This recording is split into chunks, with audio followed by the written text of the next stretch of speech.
What is up, Low Voltage Nation? We've got Mick Andrews from First Point Comms talking about fiber to the node. He's from Melbourne, Australia. This guy knows a lot about copper fault finding and installation in residential areas. Please check him out and follow him on Instagram. This guy's legit, and we have so much fun doing these shows. Y'all take care, and thanks for watching. Peace. How you doing in the field, my friend? Yeah, really good, Blake. Thanks for having me on again, and yeah, great to talk to you again. Things are going good, mate. Actually, today doing fibre to the curb installations, the FTTC ones. But as you see in the video we're about to talk about, this was fibre to the node, where there's just a lot more copper involved. But no, everything's going good, mate. How about yourself? How's the daily voltage going? Daily voltage is going actually really good. Yeah, Good. thanks for asking. That's providing me a lot of exposure because I roll around town and I go to all these construction sites Yeah, and it's ones that I've been involved in and some that I have no idea, but I figure out who's involved with these construction sites. Who does the low voltage, the electricians, the people that have yeah. funded it, project managers, and daily voltage has become like a really good learning experience and a great way to connect with other people in the industry. So yeah, daily voltage is rocking and rolling, man. I love doing that stuff. Excellent, mate. Excellent. It's good. It'd be nice for you to something that you've started yourself and to see it grow. I reckon that'd be great. Yeah, absolutely. So all right, so we've got some fiber to the node.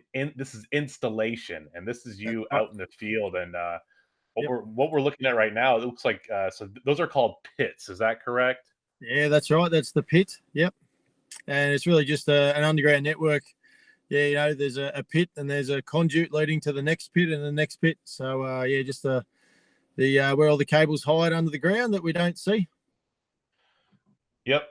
So let's see. So where exactly? I think it's further down into the some maybe part two of the videos. But where exactly does this connect, like to the fiber? There's a big green pod somewhere, isn't there?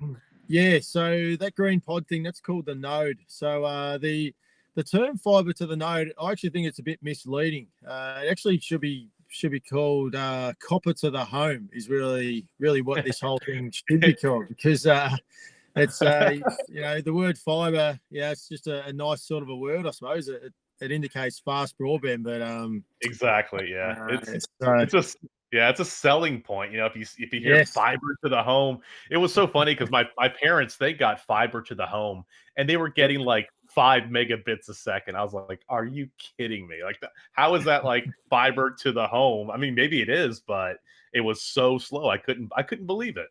Yeah, no way. I wouldn't be happy with that. I'd be getting a technician out to fix that one. Yeah. So tell me about these particular installations. What Yeah. part is this, like a suburb, or are these apartments, or what are these? Yeah, so just a street in a suburb, just an older type street where there was some new units that had been built. So probably maybe a year or so ago, or a year or two ago, there may have been an older home on the property. It's fairly common sort of thing to see in Australia, where there'll be an older home on a fairly large block of land, and it'll just get bulldozed, literally demolished, and a builder will come along and install and develop and build 3 or 4 units, just small little homes with a driveway up one side, and just little units with no real backyard, but just room to live. It's a good money spinner for builders and developers to do, Yeah. and creates 4 homes where one once was.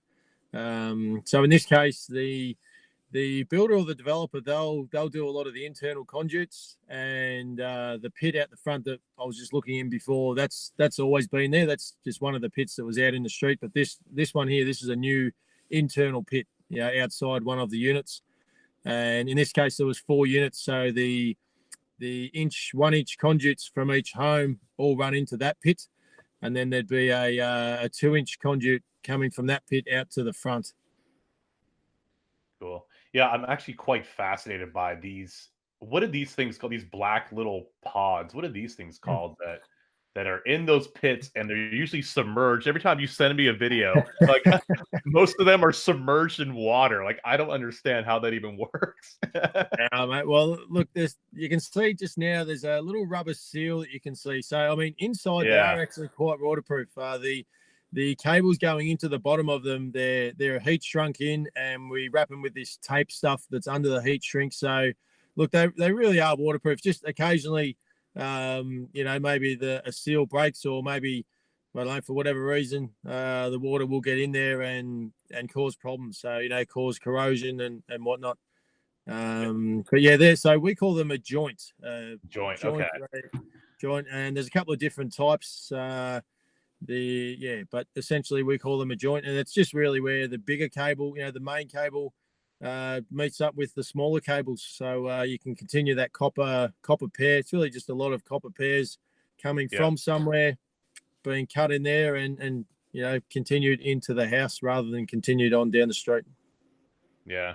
Do you ever see anybody tampering with these things? Is that a problem? Like somebody going and cutting them, or I've always Uh, Look, not really. I think even before I worked on the network, there's no way I would like to touch one of these things. So yeah, anyone who doesn't really know, about copper or any electrical sort of stuff, right. they probably would be too scared to touch it. Really, yeah, I know what you mean about maybe vandalism or something like that, but no, in Yeah, trying to general, no, there's not much. And a lot of this stuff is even exposed. Sometimes you see cables running up the poles, in a conduit, and sometimes the conduit itself is even broken, so you can see the cables. But no, not really prone to vandalism or any sort of tampering. yeah, yeah. Mainly I was just I the was weather. yeah. I was curious because in the States, copper is, it's worth money, and people there was a Sure. time when people were just ripping copper out, stealing copper, just Yeah. cables just in Yep. either abandoned buildings or existing, or new structures. They would just go get a pickup truck and load it Yeah. up, and they can make a few $100 off of it. So I didn't know if that was a Yeah. problem in Australia. I, Yeah, I could easily see that happening in new developments where there's no one actually living there, or I could Right. easily see that may occur for sure. But Yeah. I probably really only see the residential streets myself. Already built up. We don't go into new estates that often. But yeah, no, it's that. Well, yeah, copper is worth a lot. It's funny you should mention that. One of the things that will happen in the future is that a lot of copper won't be used, Right. a lot of the older copper. So there will be a chance for, whoever's installing this sort of stuff to actually rip out a lot of the old copper and sell it off. So, yeah, that definitely will be done in a legal sense. That's how Right. they plan on doing it to get some of their costs back. Right. Now, when you say they're going to rip it out, are they going to replace it with fiber optic? Is that the plan? No, so it would just be redundant. So I got at you. the place Okay. where so the place where they put these nodes, there used to be a thick copper cable or many thick copper pairs running from the exchange building in each suburb out to where these nodes are. So all that there'll be kilometers and kilometers of cable that'll just be redundant copper. That's because of the node. Yeah, that's the starting point. The node becomes the starting point. So the other copper is just there'll be a lot of it to retrieve. Right. Okay. So this, what we're looking at here, this is an actual installation of Yep. fiber to the node. So, like, what is the first step in terms of like when you get out of the truck? Like, what is the first thing you do when you do a fiber to the node installation? Sure. So what you're trying to do is to build up just a pair of copper wires. So a pair, as in, I've said it before. If you look inside a Cat 5, there's 4 pairs. All as an install, all we're trying to do is build up a pair of lines, a pair of wires from the socket in the house, in the lounge room or whatever, all the way back to this thing here, which is the pillar. So that's what your main aim is. So the first thing you do is walk up to the wall box on the side of the house, really, after you've spoken to the homeowner, make sure they're home, and you just trying to do your best and to find out what copper is in place already and what parts you have to maybe haul, through the conduits, or just you sort of do a bit of an investigation as you're going as to what part of the copper is missing and what part you have to install yourself. So, and then as you see here, the tone receiver is, I'm just listening for a tone on that thing there, the pillar. So that's Hmm. sort of at the end. Once you're sure you've built up the line, or that it's going to make it back to the pillar, then you listen for your tone, which pair it comes out on. Cool. I'm going to bounce So, on over to part three. yeah, Tell me about this video. Like, I think it looks like you're actually inside the home now. So yeah, yeah. So kind the of first, yeah. So go ahead. the first part is building up the line outside, which generally takes the longest. And then Okay. once you've done that, you sort of hopefully the electrician has wired the socket correctly. So the Yeah. internal, which it does sometimes sometimes it's pretty obvious that they haven't even just done a simple open and short test. Some electricians should just Right. stick to electrical way. Right. But and that's what I was doing here. And then this is just a test modem that we connect, just to see what speed. You can easily see on the screen what speed it actually connects at, how many megabits per second up and down. And but yeah, usually the internals is the easiest part of the job. Gotcha. So, And so and this in is this just case, yeah, go ahead. in this case the electrician would have already ran the Cat 5 or the Cat 6 internally, and met up with the wall box on the side of the home. So that was there was no real need to even open up the socket on this one. Right. How many different internet service providers do you have in your area? Is it just a couple or is it a lot of competition?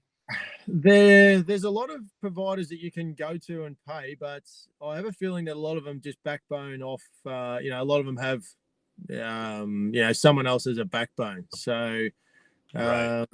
there's one internet provider that I actually chose myself, and they stand out from all the others because they've actually out of their own cost, they've gone out of their way to make sure that peak hour congestion doesn't occur for their customers. I'm not sure if do you guys get that in the States at all, where of an evening, when everybody's home using the broadband, you get a bit of slowness. Do you guys find that at all? Yeah, that's a problem with these oversubscribed copper Yep. lines. I mean, in Yep. big apartment complexes, they just jam pack those copper lines, and it'll come to a screeching halt when everybody, not Yep. screeching halt, but it's when everybody's on Netflix. Multiple Yep. devices in one single unit, Yep. and there's hundreds of units. You're screwed, man. It can go Yeah. pretty slow. So yeah, I'm not sure what types, how they really mitigate that, or what types of like quality of service Yep. stuff they put in place. But Yep. it definitely is a problem with oversubscribed copper lines, especially. Yeah. Yeah. It's hard to sort of say in that case where the bottleneck is.